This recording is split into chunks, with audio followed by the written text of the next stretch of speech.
Yeah, so my own work at Pacifica was really influenced by James Hillman, and I wrote on my dissertation work was on reawakening the imagination of the heart and looking deeply into his notion and idea of personifying.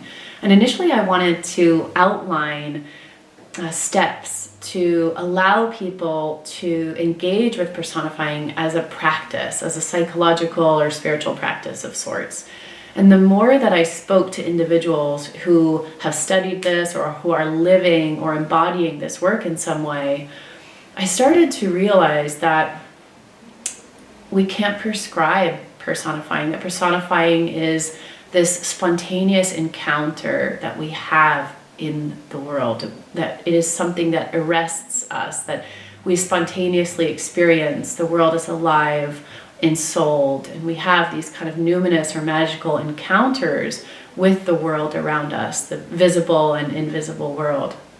And so I instead shifted to say, okay, what are the kind of psychological or spiritual conditions necessary to experience the world as alive and ensouled? And what are the qualities that we need to cultivate within ourselves to have these spontaneous experiences of personifying? And the three that came up again and again through all of my interviews and research was emptiness, so the ability to have space to even hear or be present to the soul in things or the world around us. The second was attentiveness, and this is really cultivating an awareness of the heart, being incredibly attentive to the particularity of things, how they appear and what they may have to say or what they are saying.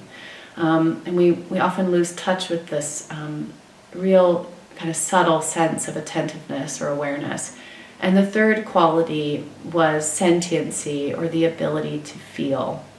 We've become so logic and rational that we've kind of placed the head metaphorically and literally above the heart. And really the intelligence of the feeling function moving more into the heart to experience the world allows us to be in relationship rather than in constant interpretation.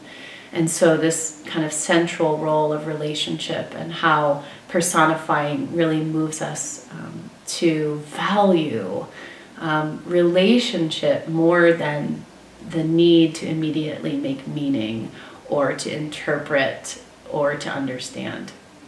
The relationship is kind of where some of that transformation occurs, where that magic happens. So that's a little bit about my work at Pacifica.